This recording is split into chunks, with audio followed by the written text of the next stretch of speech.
Hello students, मैं देशमुख सिंह अकादमिक रसायन बीएससी पार्ट फर्स्ट की आज की क्लास में हम बात कर रहे हैं बेस पर एवं संकरण के आधार पर अणुओं की संरचना एवं ज्यामिति के बारे में। तो इसे हम टेबल की सहायता से देखने का प्रयास करेंगे। ये एक इम्पॉर्टेंट टेबल है।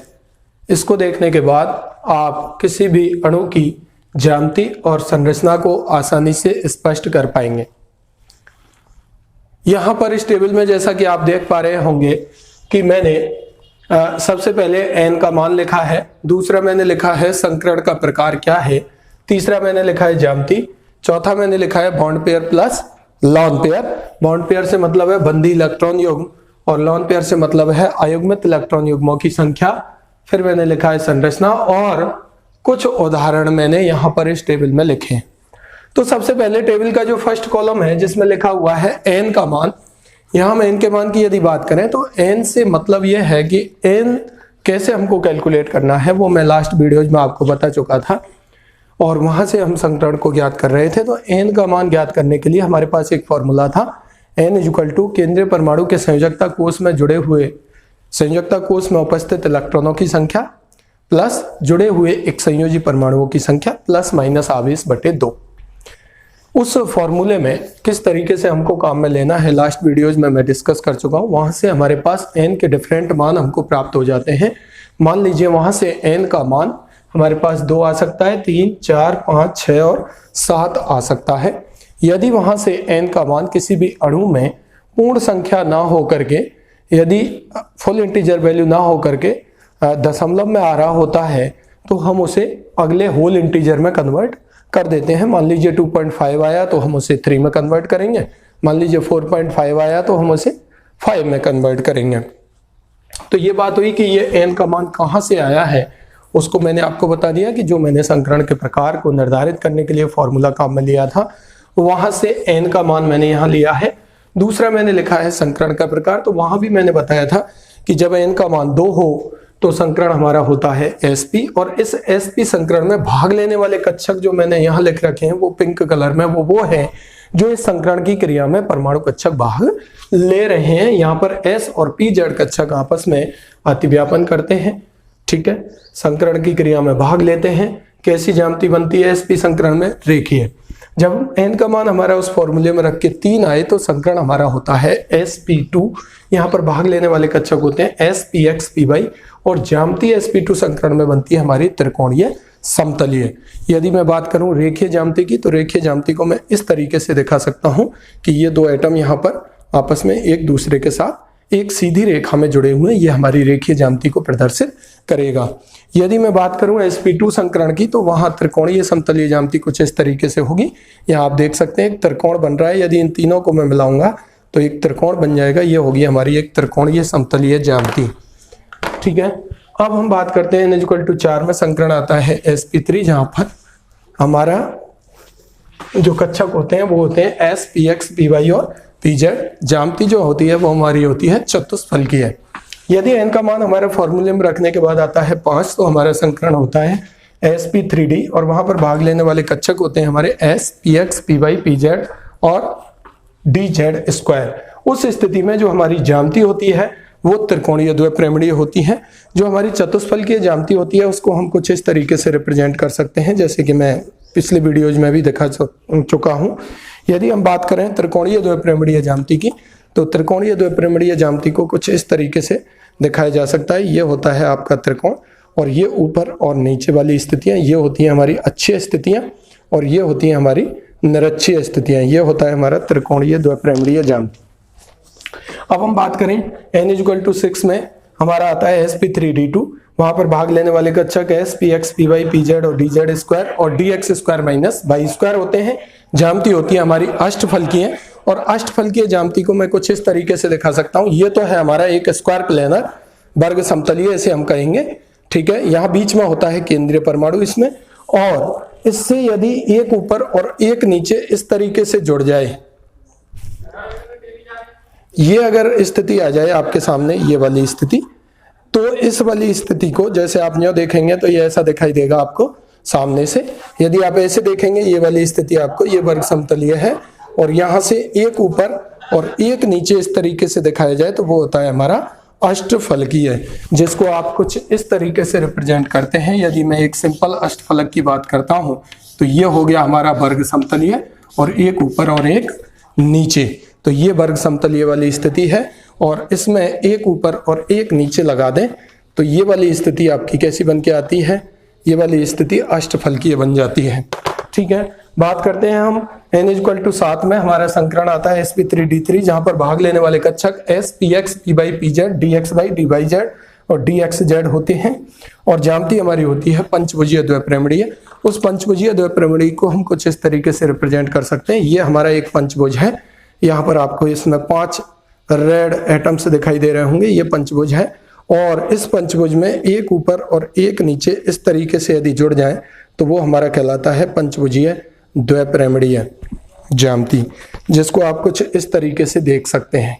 ठीक है, या तो आप इस तरीके से देख सकते हैं, ये पंचभुज है और एक ऊपर और एक नीचे वाली स्थिति ये आ जाती है, तो ये हमारा कहलाता है पंचभुजीय द्विपरिमीय ज्यामिति। मैं उसको कुछ इस तरीके से दिखा सकता हूं, यदि आप देखना चाहें तो ये 5 तो पंचभुज हो गए, 5 भुजा और एक ऊपर और एक नीचे।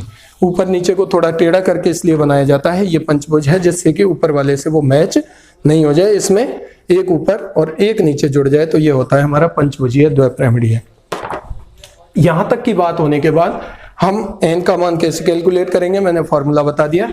उसके बाद हम संकरण का प्रकार n के मान के आधार पर निकालते हैं।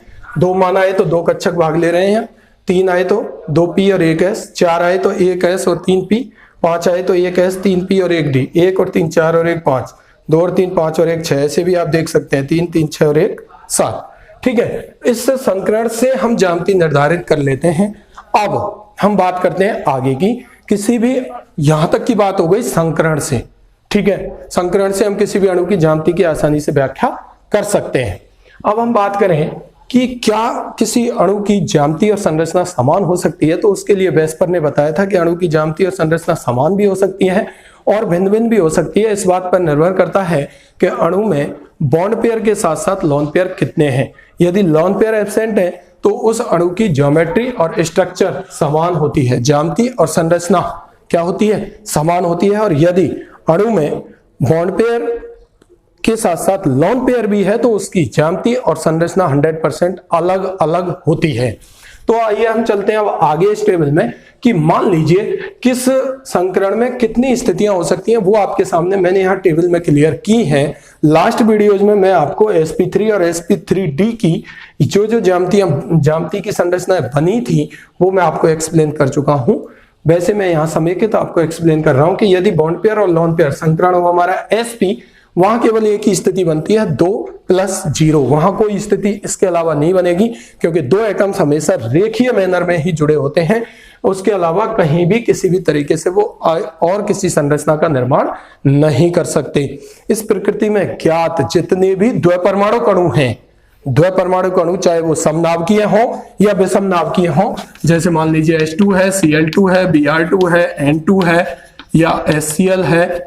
ठीक है, ये विषमनाभिकीय जितने भी अणु होते हैं जो द्विपरमाणु होते हैं वो हमेशा रेखीय ज्यामिति को दिखाते हैं। तो यहाँ पर ऐसी कोई कंडीशन नहीं है, sp संकरण आएगा तो ज्यामिति भी वही होगी, संरचना भी वही होगी। उदाहरण हम दे सकते हैं BCl2 का, और भी उदाहरण यहाँ कई हो सकते हैं। इस पर यदि आप n का जो मैंने फॉर्मूला बताया उसके अकॉर्डिंग आप संकरण निकालोगे तो sp संकरण निकल के आएगा। इसके बारीक उसमें 2 और 2 एक संयोजी परमाणु 4/2, तो मान निकल के आता है 2। अब हम बात करते हैं n = 3। तो देखिए यहां पर जब संकरण sp2 होता है तो हमारे पास 2 स्थितियां आ रही हैं। sp2 होते ही ज्यामिति तो 100% त्रिकोणीय समतलीय होगी, लेकिन यदि उस अणु में तीनों की तीनों बॉन्ड पेयर हैं तो उसकी ज्यामिति और संरचना देखो समान आ रही है। त्रिकोणीय समतलीय ज्यामिति और त्रिकोणीय समतलीय क्या है, उसकी संरचना। यदि बॉन्ड पेयर ही बॉन्ड पेयर है, कोई भी लोन पेयर नहीं है जब संकरण sp2 है। लेकिन यदि एक लोन पेयर आ गया, टोटल तो सम ही आएगा, सम तो कितना आएगा, 3 ही होगा, 2 + 1 कितना आया, 3। यदि एक लोन पेयर और 2 बॉन्ड पेयर आ गया, संकरण आ रहा है sp2, तो उस स्थिति में हमारे पास क्या बनेगा, V आकार उदाहरण हो जाएंगे SnCl2SO2, ये आप बना सकते हो। Sn के बारीक कोष में 4, एक संयोजी 2, 6/2, 3 आएगा। 3 का मतलब sp2, लेकिन जुड़ने वाले कितने हैं? 2, तो 2+1 की कंडीशन आएगी, और 2+1 की जब कंडीशन आएगी तो वो बनेगा हमारा V आकार। ठीक है, इसको हम दिखा सकते हैं कुछ इस तरीके से। ये होता है हमारा त्रिकोणीय समतलीय, और जब हम त्रिकोणीय समतलीय की बात कर रहे हैं, ये तो त्रिकोणीय समतलीय होगा, 3+0 की कंडीशन है, ये त्रिकोणीय समतलीय। लेकिन जैसे ही एक लोन पेयर आया, एक को हटाएंगे, लोन पेयर हटाने पर ही हमारी संरचना बनेगी। और ये कैसा आकार बन रहा है? आपको दिखाई दे रहा होगा, ये B आकार बन रहा है। जैसा मैं कह रहा हूं, ये SnCl2SO2, ठीक है, BF3 BCl3 SO3 की तो त्रिकोणीय समतलीय होगी। आप मेरे अकॉर्डिंग जो फॉर्मूला बताया उसके अकॉर्डिंग संकरण निर्धारित कर सकते हैं। देखिए, बोरोन वर्ग 13 में आता है, भारी कोष में 3 इलेक्ट्रॉन हो गए, एक संयोजी परमाणु 3 है, 3 + 3/2, 6/2 मान आया। 3 मान आते ही आप आंख बंद करके संकरण दे देंगे, sp2 आते ही आप ज्यामिति लिख देंगे त्रिकोणीय समतलीय। उसके बाद यदि हम बात करें कि बॉन्ड पेयर और लोन पेयर यदि 3+0 है, तीनों के तीनों बॉन्ड पेयर है, तो वहां उसकी संरचना और ज्यामिति समान होती है। ठीक है, ये बात हो गई यहां तक। और यदि एक लोन पेयर आ जाए, मैंने अभी आपको बताया, तो लोन पेयर हटा करके हम संरचना निकालेंगे, तो ये कैसा आकार बन रहा था? हमारा B आकार। ठीक है, अब हम चलते हैं sp3 पर, चतुष्फल के। यहां पर 3 कंडीशंस आती हैं। 4+0, यदि चारों के चारों बॉन्ड पेयर से जुड़े हुए हो, कोई लोन पेयर नहीं हो, जैसे CH4 CCl4, और भी एग्जांपल हो सकते हैं जैसे SiCl4, ऐसा कुछ नहीं है, ETC हम लिख सकते हैं सब में। तो चारों के चारों जब बॉन्ड पेयर हैं, तो उस स्थिति में इसकी ज्यामिति और संरचना कैसी होगी? देखो, मान आया 4 और 4+0 तो बराबर हो गए। बराबर होने का मतलब यह है कि इसकी संरचना और ज्यामिति कैसी होगी? चतुष्फल के। लेकिन यह हो गया हमारा एक चतुष्फलक। यहां पर आप देखेंगे तो ये हमारा एक चतुष्फलक मैंने आपको यहां दिखाया, 4+0, चारों के चारों बॉन्ड पेयर हैं। अब आती है दूसरी स्थिति, हमारा संकरण तो sp3 आ गया, ज्यामिति तो ये होगी, लेकिन मान लीजिए उस अणु में, जैसे ये संकरण sp3 आ गया, 4 मान आना चाहिए, लेकिन जुड़े हुए परमाणु कितने हैं? 3। तो इसका मतलब कंडीशन कैसी आ गई? 3+1, 3 बॉन्ड पेयर है, एक लोन पेयर है। तो जब आपको इसकी संरचना बनानी है, ज्यामिति तो चतुष्फल की होगी, संरचना बनाने के लिए लोन पेयर हटाना पड़ेगा। जब आप एक लोन पेयर हटा दोगे इसमें से, ये देखिए, तो अब ये बनी हुई संरचना आपकी क्या कहलाएगी भाई? पिरामिडीय। कैसी संरचना होगी? पिरामिडीय। चतुष्फलकीय में से जब एक लोन पेयर आ गया, तो इस लोन पेयर को मैंने हटा दिया संरचना निकालने के लिए, तो ये बनी हुई संरचना हमारी क्या कहलाती है? पिरामिडीय। अमोनिया में मिलेगा, हाइड्रोनियम आयन में मिलेगा, PCl3 में मिलेगा। ठीक है, इस तरीके से। यदि मान लीजिए संकरण आ रहा है sp3, ऑब्वियसली जैसे आप निकालोगे इन अणुओं में, संकरण H2O में sp3 में निकाल के बता चुका हूं आपको, लास्ट वीडियो आप देख सकते हैं मेरा। 2 लोन पेयर आ जाए, मान तो 4 आया, देखिए मान 4 आया, जब भी संकरण sp3 है, जुड़ने वाले कितने हैं? 2। मान आया 4, जुड़ने वाले कितने हैं? 2, तो कंडीशन आ गई 2+2। जब कंडीशन 2+2 की आ जाए तो V आकार बनता है। ये हमारा टेट्राहेड्रल था, चतुष्फलक था। 2 लोन पेयर जब इसमें आए हैं, तो 2 को हटाऊंगा मैं संरचना निकालने के लिए, 1 और मान लीजिए दूसरा हटा दिया मैंने। ये बताइए कैसा आकार बना है? ये V आकार की संरचना बनी है, तो ये लिखा है मैंने V आकार। तो sp3 में कितनी कंडीशन आई है? 3। sp2 में कितनी आई है? 2। sp में कितनी आई है? 1। अब हम बात करते हैं किसकी? sp3d की। वहां पर हमारे पास कितनी कंडीशंस है? 4। ये मैं लास्ट वीडियो में भी डिस्कस कर चुका हूं। यदि 5 मान आए तो संकरण sp3d होता है। पांचों की पांचों बॉन्ड पेयर हो तो त्रिकोणीय द्विपिरामिडीय होता है, जैसे PCl5, और भी कोई अणु हो सकता है। अगर हम बात करें यहाँ पर SF4 की, SF4 से मतलब यह है कि यहाँ पर यदि 5+0 था तो यही रहेगा, जैसी ज्यामिति थी वैसी संरचना बनेगी। लेकिन यदि 4+1 की कंडीशन आ जाए, इसका मतलब यह हो कि 4 तो हो आपके पास, ये है आपका त्रिकोणीय द्विपिरामिडीय 1 और 2। ठीक है, अगर 4 बॉन्ड पेयर हो, एक लोन पेयर हो, तो लोन पेयर हमेशा इक्वेटोरियल पोजीशन पे जाता है, और इक्वेटोरियल पोजीशन पे जब हम यहाँ पर लोन पेयर को रखेंगे और संरचना जब हम निकालेंगे तो इसको हटाएंगे, और इसको हटाने पर हमारी संरचना बनती थी कैसे आकार की? K आकार की संरचना। तो K आकार की संरचना बनेगी जब आपका संकरण sp3d हो, एक लोन पेयर उसमें आ जाए, 4 बॉन्ड पेयर हो, तो संरचना कैसी बनी है भाई? K आकार। ठीक है, अब मान लीजिए हमारे पास वही स्थिति आ जाए sp3d की, और sp3d को आप ढंग से देख लें, इसको त्रिकोणीय द्विपिरामिडीय में, तो ये रहा और एक ऊपर और एक नीचे। मान लीजिए 3+2, मान तो 5 ही आएगा तभी संकरण होगा। 2 लोन पेयर हो, 3 बॉन्ड पेयर हो, 2 लोन पेयर जाएंगे इधर। मैंने कहा लोन पेयर हमेशा इन्हीं पोजीशंस पे जाते हैं, ठीक है। 2 लोन पेयर चले गए। अब बताइए भाई संरचना निकालेंगे तो इन दोनों लोन पेयरों को हटाऊंगा मैं, हटाऊंगा तो संरचना कैसे आकार की बनी है ये देखिए, जिसको मैं डार्क कर रहा हूं ये संरचना बनी है हमारी टी आकार की। मैं बता चुका हूं ClF3 में आप देख सकते हैं SF4 HCO2F2 में भी आप मेरे हिसाब से संकरण निकाल करके के आकार की संरचना स्पष्ट कर सकते हैं। 8 और ये 2 संयोजी S को जोड़ेंगे नहीं, एक संयोजी S को जोड़ेंगे 2, 8 और 2 10/2, मान आया 5। 5 मान आया। जुड़ने वाले कितने हैं देखो, 2 ऑक्सीजन है और 2 फ्लोरीन है, जुड़ने वाले कितने हो गए 4, मान आया 5, जुड़ने वाले 4, इसका मतलब 4+1 की कंडीशन है, सही है, के आकार बनेगा, ठीक है।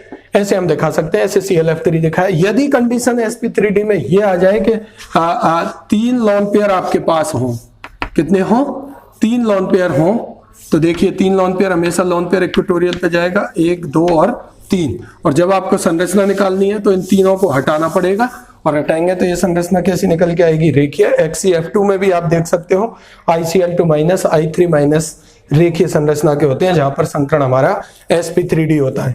आगे हम बात करते हैं sp3d2 की, तो वहां पर 6+0 की यदि कंडीशन है तो अष्टफलकीय ही रहेगा, ज्यामिति और संरचना समान होगी, क्योंकि वहां पर कोई भी लोन पेयर नहीं है। जैसे ही एक लोन पेयर अष्टफलक में आता है, अष्टफलक आप बनाते हैं इस तरीके से, और जैसे ही एक लोन पेयर, ये तो है अष्टफलकीय, अष्टफलक को मैं दिखाता हूं कुछ इस तरीके से, ये वर्ग समतलीय और इससे यहां जुड़े हुए हैं 2,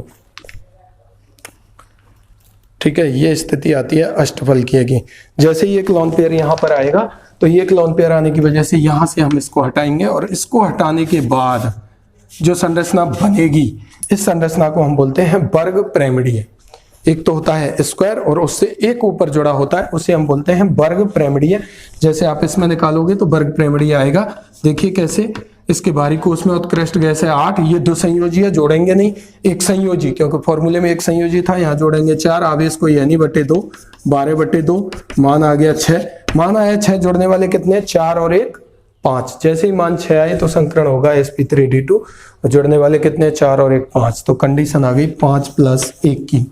अगर 2 लोन पेयर आ जाए अष्टफलकीय में, एक लोन पेयर यहाँ पर और एक लोन पेयर यहाँ पर, देखिए इस तरीके से 2 लोन पेयर आ जाए इस तरीके से, तो दोनों को हटा दूंगा मैं संरचना बनाने के लिए। 2 जब हट जाएंगे तो ये संरचना कैसी बनी है आपकी, कैसी दिखाई दे रही है, वर्ग समतलीय संरचना आपकी दिखाई देगी। इसका मतलब अष्टफलक में जब 2 लोन पेयर आ जाए, इन दोनों को हटाऊंगा संरचना निकालने के लिए, तो बनी हुई संरचना हमारी क्या होगी, एक वर्ग समतलीय संरचना होगी। वो आप देख सकते हैं ऐसे, तो मैंने यहाँ पर लिखा है वर्ग समतलीय, यहाँ पर संकरण आप निकाल सकते हैं 8 4 एक संयोजी 12/2, मान आया 6 मान आते ही संकरण sp3d2, sp3d2 संकरण आते ही अब हम यहाँ देखेंगे बॉन्ड पेयर 6 मान आया है, जुड़ने वाले कितने 4, तो लोन पेयर कितने हो गए 2, 4+2, ठीक है।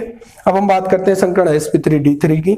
यहाँ पर 2 कंडीशन हमको देखने को मिलती हैं। यदि कोई भी लोन पेयर नहीं हो तो उसकी ज्यामिति और संरचना समान होगी, और यदि एक लोन पेयर आ जाए, एक लोन पेयर, तो देखेंगे आप यहाँ पंचभुजीय द्विपिरामिडीय को, पंचभुजीय द्विपिरामिडीय कुछ इस तरीके से होता है।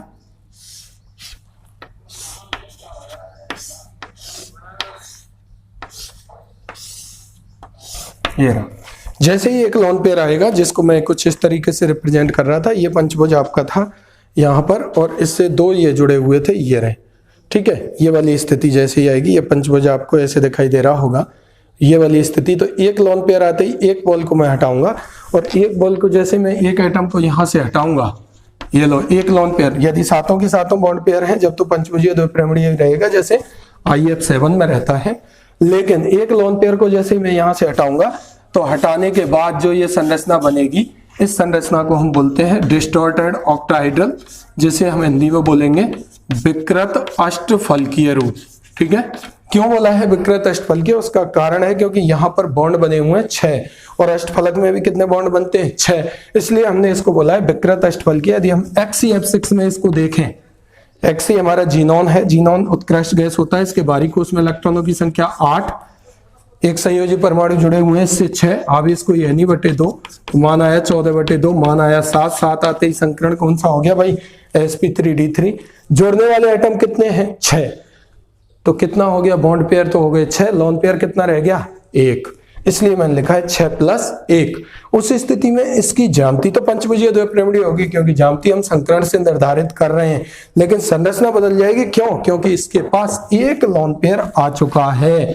बेस्पर के दूसरे पोस्टुलेट में यही बताया गया था कि जब किसी भी अणु में किसी भी केंद्रीय परमाणु के पास बॉन्ड पेयर के साथ साथ एक भी लोन पेयर आ जाता है तो उसकी ज्यामिति और संरचना अलग अलग हो जाती है। जैसे यहाँ एक लोन पेयर आते ही इसकी ज्यामिति तो यही रहेगी, लेकिन संरचना हो जाएगी विकृत अष्टफलकीय। तो ये जितने भी एग्जाम्पल्स हैं, और भी आप कोई भी एग्जाम्पल्स ले सकते हैं, जैसे SO4-2 CO3-2, इस तरीके के कोई भी एग्जाम्पल लेकर के जो मैंने संकरण के प्रकार को निर्धारित करने वाली सारणी या तरीका बताया उससे आप संकरण निकाल सकते हैं। और यहां से बॉन्ड पेयर और लोन पेयर के आधार पर आप इस सारणी से उसकी ज्यामिति तो संकरण से बता ही सकते हैं, लेकिन संरचना बनाने के लिए इस सारणी का उपयोग कर सकते हैं। हर तरीके की स्थिति मैंने आपको बताया, यहाँ कोई स्थिति नहीं बनती, यहाँ 2 बनती है, यहाँ 3 बनती है, यहाँ 4 बनती है, संख्या बढ़ रही है, 2 3 4, फिर 3 और फिर 2, घट रही है, बढ़ रही है, 1 2 3 4, फिर 3 और 2। कैसे कैसे हैं मैंने बताया है। चतुष्फलकीय में 4 में से 1 हटाओगे पिरामिडीय, 2 हटाओगे बी आकार। त्रिकोणीय द्विपिरामिडीय में से 1 हटाओगे के आकार, 2 हटाओगे टी आकार और 3 हटाओगे तो रेखीय। अष्टफलकीय में से 1 हटाओगे तो वर्ग पिरामिडीय और 2 हटाओगे तो वर्ग समतलीय।